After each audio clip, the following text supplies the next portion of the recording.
This video was made possible with the help of Game Toppers. Upgrade your gaming experience with a Game Topper. Well, hello chaps and chapettes, welcome to my secret little corner of collectible games in tins. I like games in tins because I don't know why.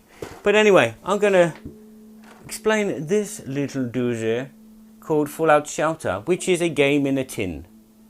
It's kind of like thematic, it's like a Fallout lunchbox with broken sandwiches inside. But anyway, I'm going to talk to you and give you my opinions of why Fallout Shelter is a board game that everybody who likes Fallout Shelter, the app game, and is a worker placement fan should adore.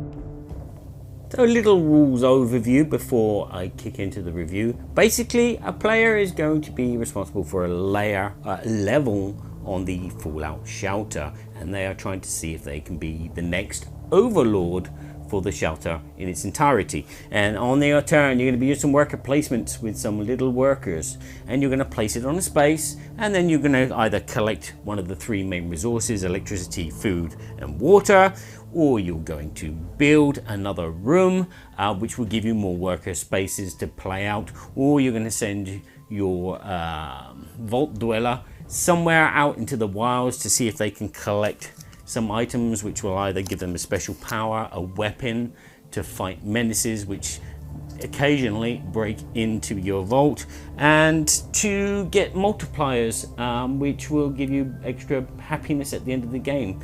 And once one player has built 6 rooms on their level, or when the menace deck of monsters has run out, the game will end, and whoever has the most happiness is the winner. So Fallout Shelter is based on the board game, Le Jeu de Plateau. It's based on the app version of Fallout Shelter, which you may not have played, where you're basically just trying to keep your colony alive and gather resources to expand your colony to get more people, and you get weapons and clothing and stuff, and all of that is captured here, but it's done in a very slightly different way. Of course, this is a worker placement game. Again, the app is kind of worker placement because you need to like put the right vault dweller in the right room to make that room very productive, and so like you'll produce water quicker, but none of that is here. It's basically a case of you send a worker out on your turn and you choose a space, and there'll be a limited amount of spaces at the beginning of the game, which everyone's going to be fighting over. And this is going to be a great difference whether you're playing with 2 or 4 players. If you're playing with 2 players, basically there's more chance of you getting what you want. When you're playing 4 players, it's a little kind of like a slower development of the game. It takes a bit longer to get the engine going, but once you do get the engine going, the game speedily moves along.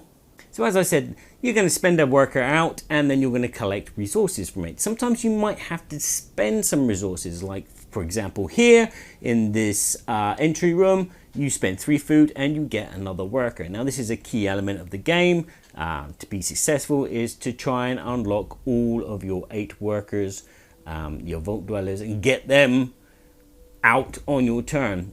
This is a great advantage for those players that like to maximize space and time, but this is a good way to do really well in the game, and it seems like the only way to do well in the game, but I may be wrong.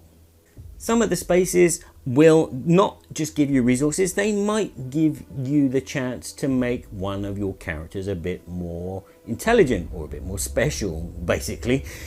There are spaces on the board where if you place a dweller there, when they get brought back into your hand at the end of the round, you basically place them on the letter which is indicated by the arrow up. So they've been leveled up and trained in either intelligence or agility or luck. Now, just to interrupt, because while editing I realized that I missed a few things, but I'm going to cut them in like this. Now, you may have just seen this token which comes with that space that you go on in the entrance, where you get to be, well, you get to train that worker to be lucky.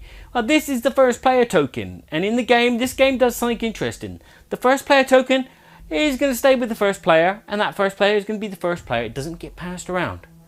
And the only way to get hold of it is to take that one space.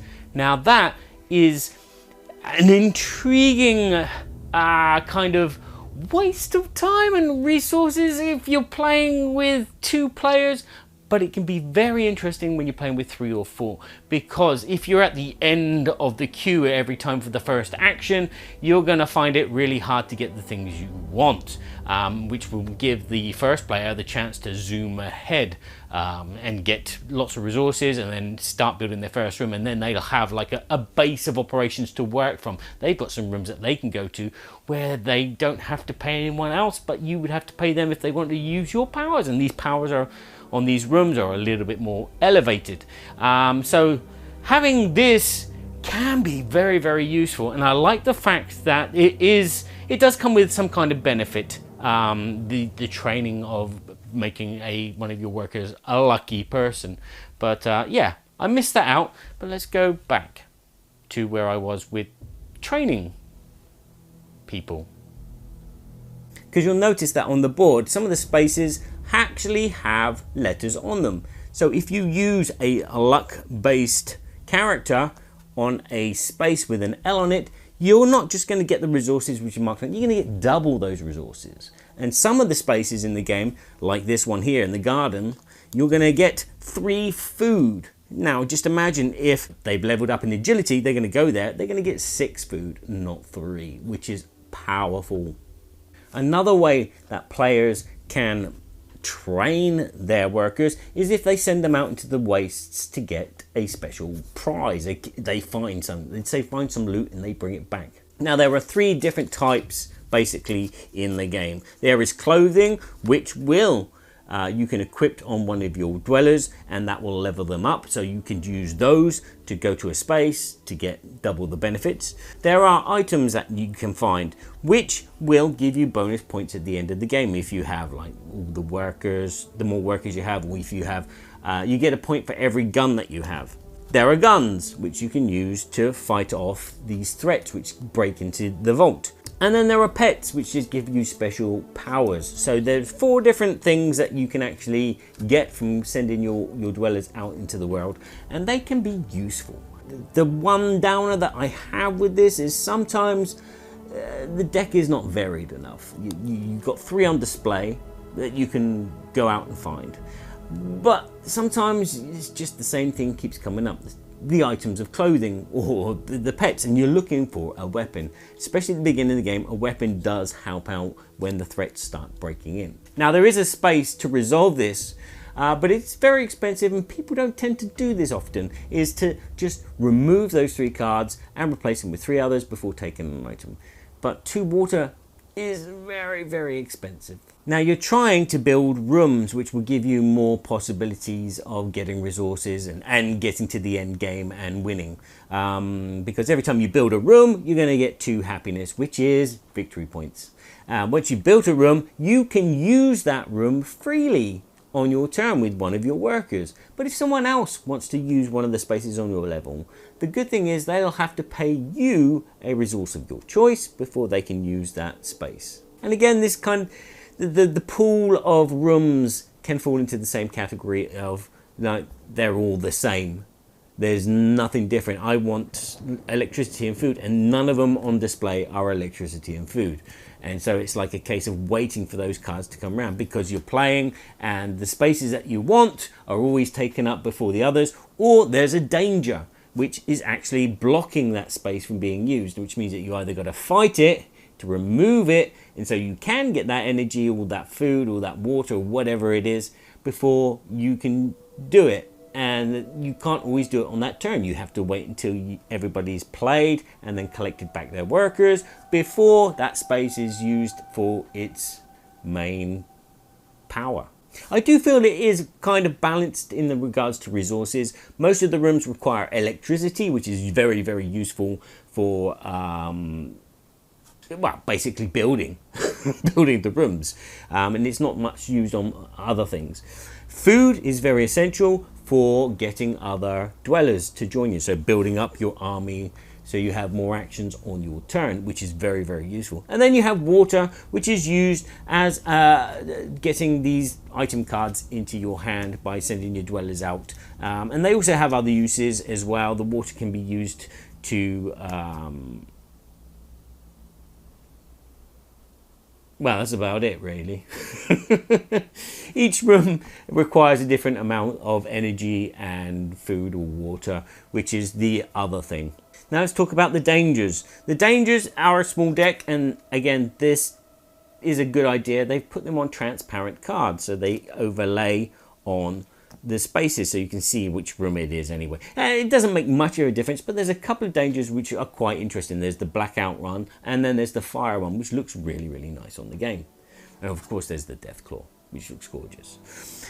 When you are trying to alleviate one of these menaces, one of these dangers from a room, because at the end of the game they are going to be a negative point for each one that you have on your level, you can fight them, and it's a very simple case of rolling 2d6, and you need to have the value or higher to remove them, and then you get the bonus. And then once you've removed it, that space now becomes available, but unfortunately you can't use it on that turn because your worker has been sent there. So there's a bit of blind luck with the rolling of dice, but this is mitigated by the fact that you can get a weapon which will give you +1, +2, or +3, or even a re-roll of your dice to help you get rid of these menaces, which I find is useful. But as I said, it's waiting for them to come out in the deck, so you can send your dweller out into the wastes to go and get it. And again, the competition is tight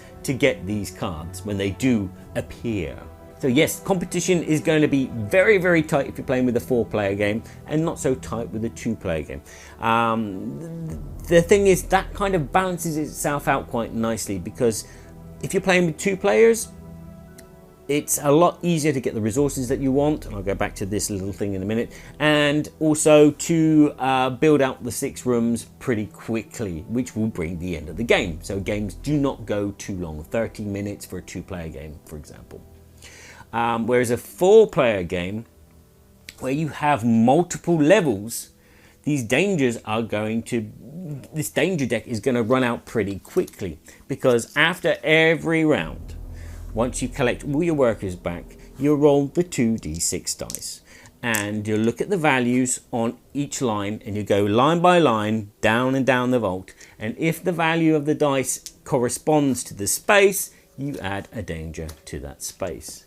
So the more rooms there are, the more chance there is of a danger coming in, and this will deplete this deck, which will bring again the game to a conclusion a bit quicker with a 4-player game, instead of waiting for the 6 rooms that you have to build. And I think this is a nice balancing act to bring the game to an end pretty quickly. Well, pretty quickly. It is pretty quickly. This game plays in less than an hour, again depending on your playing group. Failing, if you do have a combat with a danger and you fail that roll, your character becomes injured, and so you just lay them on their side. And there are some spaces which come up during the course of the game. There's only one at the beginning where you can heal one of your dwellers, and this can be a bit of a problem at the beginning of the game if there are no other laboratories or medical bays at the beginning you're gonna get stuck, which is, again, it's nice, this kind of competition, fighting for spaces, and it makes the game challenging, and you really do have to think out what you're going to do and when you're going to do it. The resource block is always nice. I like this. It's a recess thing where you put the cubes in, and as you can see, you can have a maximum of 6 cubes of resource of one type, and you cannot have any more, which kind of keeps a level cap on it nice and easily. This works really well. The problem that you will have probably is remembering when you collect your workers back that this one was training in intelligence, and you remember to place them back on the intelligence space ready for the next round. That's a little thing that you can blame yourself for. Other things that I'm going to mention, well, this game doesn't actually break any new ground in regards to worker placement game. The worker placement is very, very simple. It's easy and intuitive to pick up. It's just the strategy and the fighting over spaces with the other players which will make this game interesting, which means to say that this game pretty much plays out the same every time. This is kind of like a light to medium weight type of game. This is nothing extremely extraneous. It's more fun than anything else. War never changes. This game never changes. The components, as you can see, are pretty stellar. The artwork is from the app game. The little figurines, they've gone to the detail of printing 8 different types of figures. Is it 8 or 7? It's 7. I think it keeps saying 8, but it's 7. Each figurine is different. These recess boards are really cool. The insert of the box is magnificent. Everything holds in place even when it's stood up like this. The cards are nice. Everything about this game is 10 out of 10 stellar production. But as I said, the game is pretty mediocre to okay. So if you're looking for something a bit more gritty but the same kind of thing, I would check out Outlive, which is a more gritty worker placement, survival, shelter, building game. I think I've done a review of that, so go and check that out. So this game is my cup of tea, but it's not a game that I'm going to keep playing over and over again due to the fact that once you've played one game, you've pretty much seen all the cards and what it has to offer. There's not much variety in the rooms. They all just do slightly different things here and there. You know, this one gives medicine but levels up this one gives medicine but can level up anything that you want, and all of these spaces are just shared on different cards. This one gives you 1 water, this one gives you 2 water, this one gives you 1 water and 1 electricity, this one, yeah, and it gets, as I said, pretty much and again, with the item cards that you can that you can collect, you pretty much know what's coming. It's all the same kind of thing. This one will give you points for water, this one give you points for your popularity, this one give you points for, and then the same with the guns. It's just, there's nothing that's like woo. And I feel that the game needs just a bit more to it to make it a replayable and enjoyable board game. You know, my rating for this is 8 out of 10. If it had a bit more, some different threats, maybe some different objective cards, some different item cards, some different rooms, maybe a different resource or a different thing, it might pull it out away from the original concept of the Fallout Shelter app game. But yeah, I'll shut up because that's kind of like, yeah. But this game has been designed and created in a confined kind of compact system, and it works really well. As I said, some of you might find it pretty boring pretty quickly, but some of you might love it. This is a nice entryway, gateway game into worker placement. There's nothing too complex about it. I've taught my 6-year-old, and he understands that if he does this will happen. So that's a benefit, and I think that's what they're aiming at, is this kind of like easy market of Fallout Shelter app fans, and maybe Fallout fans, or maybe Fallout the TV series fans, to come along and pick up, just for the sake that it's got the name Fallout on it. But there you go, there you have it. There's my review. A pretty good worker placement game, very basic, but very solid, and it's based on the theme of Shelter, and it works, and it kind of ties in pretty nicely. Components excellent, and yeah, a good time will be had. I'd probably play it with 4 players. It's more challenging with 4 players than it is with 2. 2 is pretty mundane, but there you go. Thanks for watching this video and getting to the end. I hope you've enjoyed it. If you have, give it a like. If you know someone that might appreciate this, share this video with them. And until next time, I'm just going to say ciao for now, and remember to please play nicely with each other, because it is only a game. Just sitting at the table next to Felicia.